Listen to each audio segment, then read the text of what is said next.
কবে কোথায় কখন কি কারণে হয়েছে সেটা উনি ওনার কথা আমি শুনছিলাম, আমার কথা উনি শুনতে পাচ্ছেন কিনা আমি জানি না। উনি বললেন আমার পায়ের তলায় মাটি নেই। ওখানকার পূর্বতন বিধায়ক ছিলেন তাপস রায়। 21 সাল যখন বিজেপির সরকার প্রায় তৈরি হয়ে গেছিল, তখন তাপস রায় পেয়েছিলেন 35,000 ভোট। সে তুলনায় অনেক নিম্ন হওয়ায় 24-এর লোকসভা সঙ্গে আমি বাই ইলেকশন লড়েছিলাম, সেখানে উনি জিতেছিলেন 8,000 ভোটে। উনি পেয়েছিলেন 69,000, আমি পেয়েছি 61,000। 69,000-এ কেউ জয়ী হতে পারে, আর 61,000-এ পায়ের তলায় মাটি নেই, তাদের কি উত্তর দেব?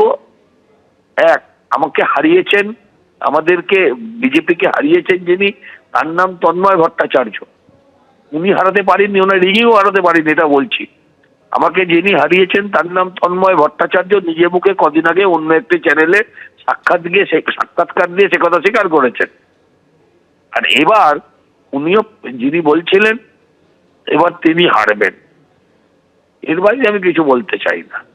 গতকালের ঘটনাটা কি হতেছিল, আমাদের হোর্ডিং খুলে ফেলে দিয়ে নিজেরা হোর্ডিং লাগাবে, তাহলে সেখানে প্রতিবাদ হবে না? আপনি আমায় বলুন। আমরা তাও থানাকে জানিয়েছিলাম, থানার পুলিশ আসার বদলে যদি কাউন্সিলর তার দলবল নিয়ে চলে আসে, যদি সেখানে আমাদের শক্তি থাকে, তাহলে প্রতিরোধ হবে। হয়েছে কালকে একটু হালকা, মানে হালকা ডোজে কাজ হয়ে গেছে। এই সমস্ত কথা ওনাকে বলতে বারণ করুন। প্রি শিডিউলড মিছিল আমাদের এটা প্রথা।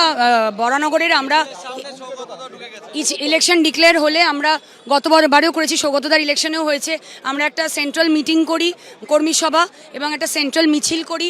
এটা সেটাই প্রথা অনুযায়ী এটা হচ্ছে।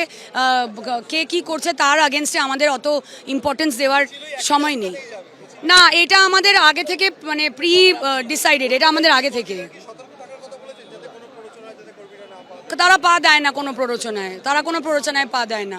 গায়ে মানে পায়ের ওপরে পা দিয়ে যদি এসে কেউ ঝগড়া করে, সেটা মানুষ কি করবে?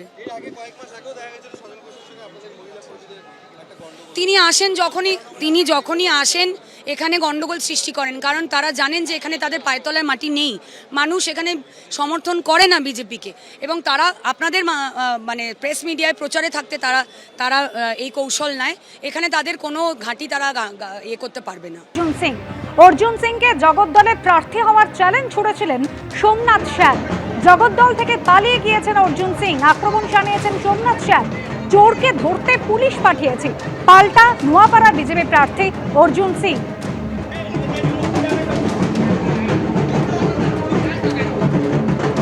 মুখে বলে দিলে দুর্নীতি হয়ে যায়। আর তো পার্মানেন্ট চোর আছে, কতগুলো কারখানা বেচে দিয়েছে। একটা লোক আপনি খুঁজে পাবেন না যার একটা জমি কিনেছে বা বেচেছে তার থেকে পয়সা নেয়নি এরা।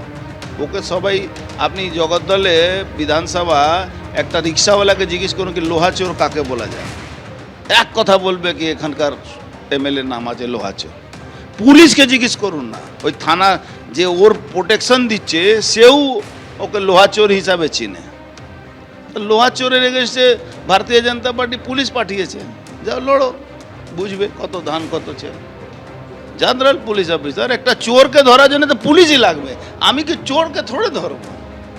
আমি বেশি করে চোর চোর হাল্লা করতে পারবো, তাড়াতে পারবো, কিন্তু পুলিশই তো ধরবে চোরকে। যার বিরুদ্ধে কোঅপারেটিভ কেস এত কোটি টাকার চুরি আছে, যার বিরুদ্ধে ভাটপাড়া পৌরসভায় কোটি কোটি টাকার চুরি আছে, যার বিরুদ্ধে ডালডা ফ্যাক্টরিকে মানে একটা শ্মশান করে দেওয়া, যার বিরুদ্ধে পেপার মিলকে একদম শ্মশান করে দেওয়া, যার বিরুদ্ধে ইনচেক টায়ারকে শ্মশান করে দেওয়া, যার বিরুদ্ধে এই জুট মিলগুলোকে শেষ করে দেওয়ার, তার বিরুদ্ধেও তো এই কথাগুলো আছে। সে এখন বড় বড় কথা বলছে, মানে চোরের মায়ের বড় গলা। তো উনি বলছেন ওনার কাছে আর কিছু বলার নেই মিডিয়ার মাধ্যমে, এবং মিডিয়ার সামনে ছাড়া ওনার কাছে আর বক্তব্য রাখার মতন কিছুই নেই।